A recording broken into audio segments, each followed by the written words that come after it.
ఈనాడు ఎంతో కాలం నుంచి పెండింగ్ ఉన్న యూనివర్సిటీ ఆదిలాబాద్కి ఇవ్వాలన్నారు. తప్పకుండా వచ్చే సమీక్ష తర్వాత ఆదిలాబాద్కు యూనివర్సిటీని ఇచ్చే బాధ్యత మా ప్రభుత్వం తీసుకుంటుంది. సమన్వయం చేసుకోవడానికి సుదర్శన్ రెడ్డి గారికి సూచన చేస్తున్నా. అందరితోని మాట్లాడి ఎక్కడ యూనివర్సిటీ ప్రారంభించాలనో కూడా స్థలాన్ని సేకరించండి. మా శంకర్ ఆదిలాబాద్ అంటాడు, మా బొజ్జు ఖానాపూర్ అంటాడు, మా ప్రేమ్ సాగర్ రావు గారు మంచిర్యాల అంటాడు. ఇంకా మా వివేకన్న మా వినోద్ అన్న మళ్ళీ ఎక్కడంటారో తెలియదు. జిల్లాకి ఎన్నిక నాకు అభ్యంతరం లేదు. ఇక మీరు తలా ఓ దిక్కు కూలితే నాకు కష్టం అవుతుంది.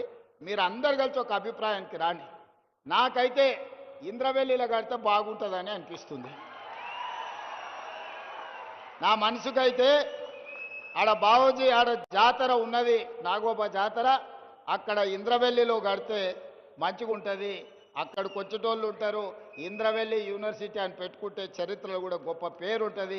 కొమరం భీముడి పేరు పెట్టుకుంటే ఇంకా గొప్పగా ఉంటుంది. మరి మీరందరూ, ఇది నా సూచన మాత్రమే, నా నిర్ణయం కాదు. ఇక మళ్ళీ ముఖ్యమంత్రి గారు నిర్ణయం తీసుకున్నాక మళ్ళీ మమ్మల్ని ఎందుకు అడుగుతున్నారు అని అంటారు ఎవరైనా. నేను సూచనే చేస్తున్నా. మీరు అందరూ కూర్చొని ఒక కొలిక్కి రాండి. ఆదిలాబాద్కు యూనివర్సిటీ ఇచ్చే బాధ్యత నాది.